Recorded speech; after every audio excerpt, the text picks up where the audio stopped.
선생님들은 실제 3월 2일이 돼서 아이들을 어떻게 만나고 계시나요? 처음에 준비되지 않은 교사가 하는 첫 번째 활동 중에 하나가 아이들을 번호 순서대로 자리를 앉힙니다. 그리고 밀린 사물을 처리하는 과정 속에서 아이들한테 어떤 종이를 나눠주면서 쓰라고 하죠. 자기 자신을 표현하는 것들을 쓰라고 합니다. 그리고 정해진 시간이 되면 아이들은 번호 순서대로 일어나서 자기 이름과 틀에 박힌 취미, 장점 이런 것들 이야기하곤 합니다. 보통 그렇게 하지 않으신가요? 저도 과거에 그렇게 했었는데요. 지금은 그렇게 하지 않습니다. 그 학교 폭력에 대해서 연구하고 있는 평화샘 프로젝트라는 그런 모임이 있는데요. 그분들이 쓴 책에서 보면 연구 결과에 아이들이 처음 만났을 때 첫 시간 그 자기소개가 가장 스트레스라고 합니다. 선생님들 학교 옮기시잖아요. 또는 새로운 학교에 발령 나시잖아요. 아니면 새로운 곳에 가서 잘 모르는 사람 앞에서 지명을 당해서 나의 이름과 나에 대해서 소개할 때 어떤 마음이 드셨나요? 편안하셨나요? 그런 마음으로 아이들도 첫날을 보냅니다. 그래서 저는 두 가지 방법으로 아이들을 맞이하거든요. 첫 번째는 아이들과 놀이를 먼저 합니다. 경쟁형 놀이가 아닌 반 전체가 함께 할 수 있는 그런 대동놀이라고 하는데요. 그런 놀이를 합니다. 모두가 알고 계시는 당신의 이웃을 사랑하십니까? 가위바위보를 통해서 진 친구에게 나의 스티커를 붙이는 점이 생겼어요.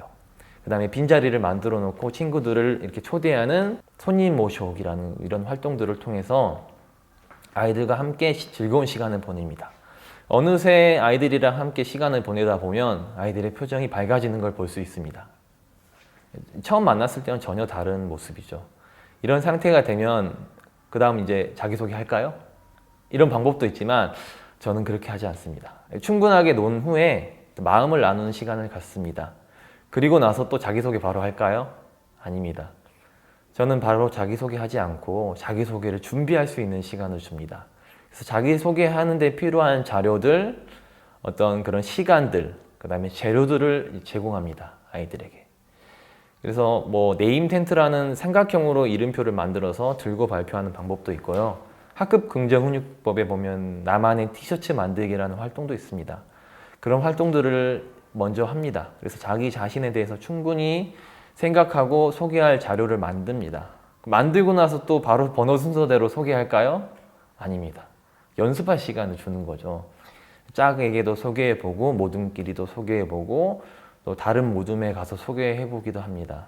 어느새 자기 자신에 대해서 충분히 연습하게 됩니다. 그리고 나서 필요하다면 학급 전체에게 소개하는 활동을 합니다. 이것도 좀 더 성공의 경험으로 주고 싶으면 다음날 소개시키면 됩니다. 충분하게 연습할 시간을 주는 거죠. 아이들이 학교에 새 학기에 새 교실에 와서 첫 번째 개인적으로 받는 시험 중에 하나라고 생각하면 됩니다. 선생님들께서는 아이들이 우리 반에서 어떤 시험을 보는데 첫 번째 시험이에요. 실패의 경험으로 시작하길 바라시나요? 아니면 너무 철저하게 자기만의 방법으로 준비해서 당당하게 성공하고 시작하기를 원하시나요? 성공으로 시작하기 원하신다면 첫날 바로 자기소개하지 마시고 충분히 놀고 알아보는 시간을 가진 후 준비한 후에 자기소개하면 학급의 인원들 전체가 다 성공의 경험으로 3월을 시작할 수 있습니다.